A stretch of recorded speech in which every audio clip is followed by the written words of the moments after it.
Good evening. How are you? Well, we have a severe time in America, and we're either up to ramming speed or we're nowhere. Thomas Jefferson says that the temperature is 79 degrees. It's pretty comfortable. Humidity is 54, and the wind is at 5 miles an hour, and I do feel a slight breeze. Thomas Jefferson felt strongly against the standing army because of the bad experiences with Great Britain and the so-called Boston Massacre and things like that. And so we have considered warily organized military strength. Really, it seems to me, until Wilson, although there were moments before that. The distinction between a militia and a standing army was that a militia was not a standing army. It would be called upon in those emergencies. But over time, the militia got merged with the army and the National Guard. And so we have lived this delicate security with some amount of insecurity until the promise of how it could go wrong is coming true today with Trump in the White House. I've said how the judiciary has been divided between the lower courts, who seem to remember their law and their precedent and to be balancing on the average pretty carefully for the future of America. The Supreme Court of the United States has been a different place. 6 of the members are owned by Trump, it appears, political hacks making decisions favoring him at the risk of our republic. So it's appropriate that I be thinking of a federal judge who blocked the Trump administration from deploying troops in Portland. Now, Trump claims there's a danger in Portland, and he talks about things on the TV that don't exist, as if whomever hearing his voice would take as a credit that what he's saying is truth and justice when it's nothing of the sort. And the truth he would have us believe is that there's a war-ravaged city in Portland, and it's not true. So he lies to effect.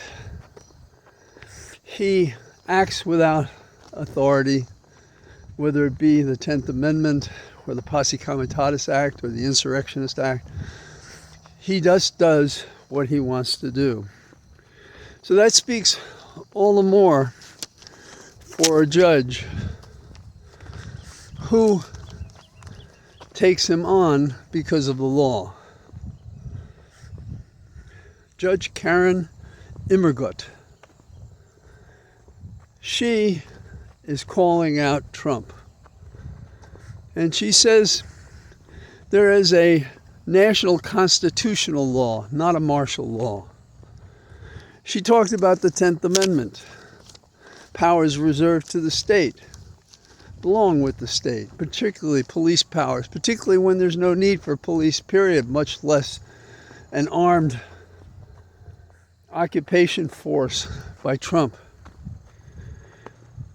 The state attorney general, who argued the case, said you can't make up facts, which is kind of a variation of what John Adams said about facts being stubborn things.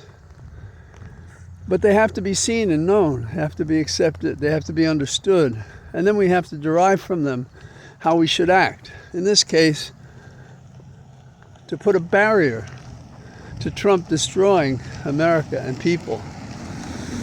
These gangs of ruffians, whatever uniform they wear now, are basically told to have at it, do as they wish. And they are. And people need to push back. Trump wants to go, and has been, in LA, DC, He's talking about San Francisco and Texas and Chicago.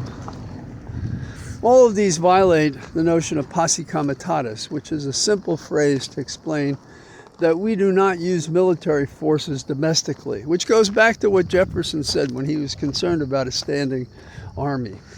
Because no man or woman can be trusted with that kind of power. Not when they have problems establishing their rule. I'm talking about an honest rule, not a dictatorial rule, not an autocratic rule. So, what do we do? Judge Breyer in Chicago spoke against this police action / occupation by Trump. Now, Trump, who doesn't obey the law ever, thought he could get around the judge's ruling about Portland by transferring troops from LA to Portland. The judge said, no, you can't do that. The judge closed that down. So we have a confrontation at the very basic level between a standing army, verboten, German word chosen purposefully, by our own law, and we have a president who would choose force over law, as he has, a bully from his childhood days until now. He'd be sad if he didn't cause so much pain and suffering to America and to its people. But there it is. We have this sweaty beast, compromised in his health, broken in the sense of character, an evil man who knows not where he goes, but the one clarion call is how I will punish you, how I will get even with you. You don't know me, I don't know you, but I'm going to get even with you. If you support me, I will flaunt that support. I will say I can shoot people in the street. I will grab women.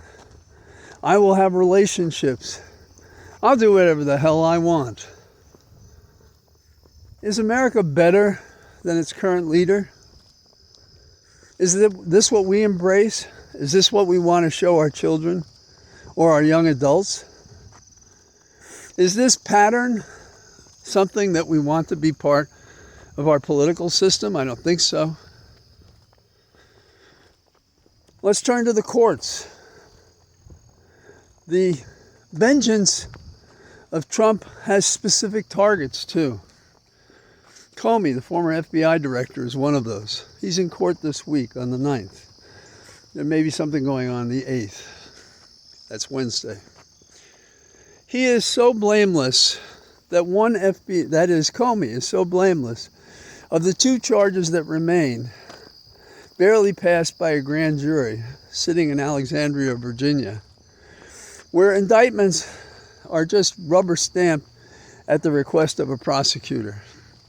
I'd like to see the transcript of that proceeding.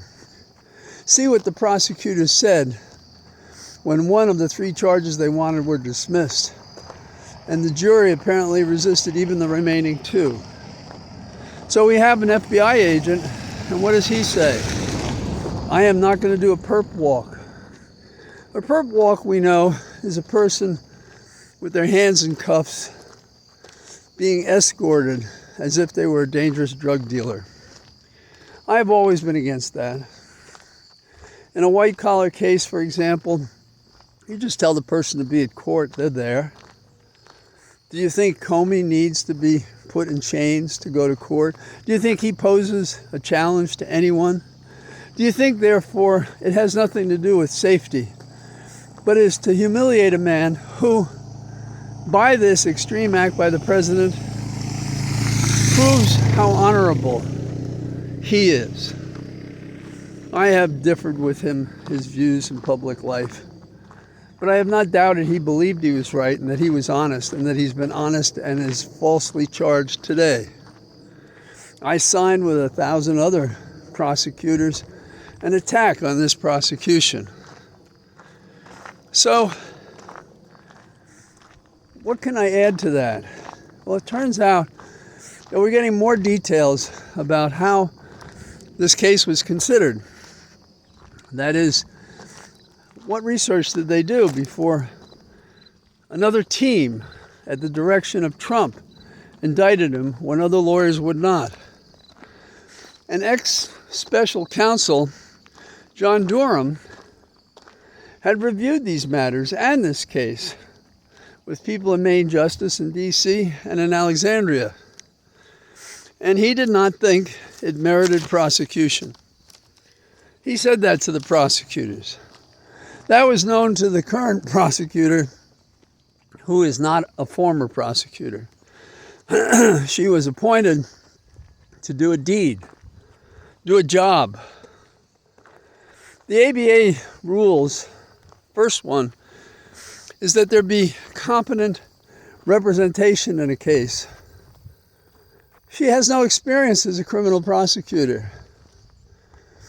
When you start in U.S. attorneys' offices, and there are exceptions, they often put people in what I call the petty mail theft unit, which is simple cases to learn the trial. Now, the day I was sworn in, I was second seating Ike Sorkin, an amazing securities lawyer, in a very competitive case that went on for 5 weeks in the Southern District of New York. Now, I had clerked and I had considered these issues, and plainly I had an experienced attorney to model my practices on. And it was a while before I had the responsibility myself for a case. One of them involved a congressman. He was a case. Flood was his name. Mustachioed, wore a cape, very Shakespearean in his talk. We went very carefully over his case. He was respected in his district, but the federal programs were too tempting. And so he was prosecuted. It was a legitimate case. Comey, not so. We have a prosecutor who doesn't have the competence to know, but has the fealty to obey. It's not acceptable. But even if you don't know what you should do, the sense of what's fair should matter.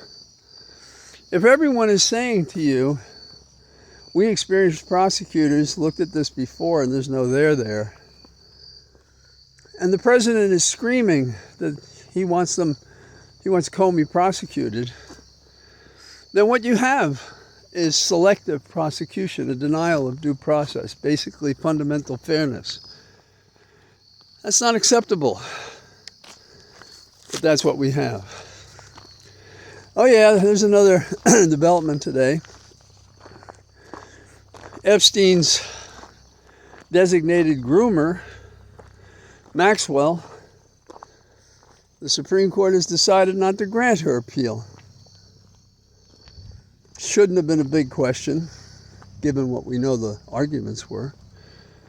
But good riddance to her case. Gone, done. And probably Trump figures I got what I needed from her, and maybe he'll leave her at the lower security prison. This is the problem right now.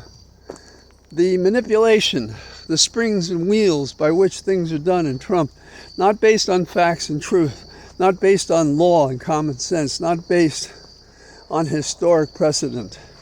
That's our challenge. So I'm thinking it's music to our ears if we listen to Zach Bryan, who is singing songs against ICE, the rogues. And who can't enjoy Bad Bunny. Bad Bunny is a miraculous event sprung out of his own ability and visibility and despised because Trump's people can't tolerate a Hispanic. Can't tolerate him singing at the Super Bowl. Can't tolerate him speaking in Spanish and singing. I think every DJ in America should each hour play one song in Spanish by Bunny, because it's a protest thing, and it reminds me of the movie Mars Attack. I don't know if you remember it. It's basically a manipulation, a comic satirical manipulation of War of the Worlds. And in the movie, how do they get rid of the Martians? It turns out by playing country songs, their heads just explode in their plastic helmets, and then they all die. Now, I'm not proposing anybody die, but I do imagine the helmets of the Republicans getting frosty over because of their bias and prejudice against people who are Hispanic or who play music that's Hispanic but enjoyed by so many, and that he speaks in Spanish. What is wrong with this country? We can sing Irish and German songs, but we can't sing Hispanic songs. We can't celebrate Puerto Rico. We have to pretend that he's not a citizen when he is. We have to question why he is the entertainer. Objectively, he's very popular and very much liked. How can you go wrong with that? So anyhow, those are a few of my thoughts. Hunker down. We're fighting for the Republic. It's worth it. We will win. They are on the run. They are desperate, and we just have to stay disciplined and keep marching forward to restore the Republic. All the best. Talk to you tomorrow. Bye-bye.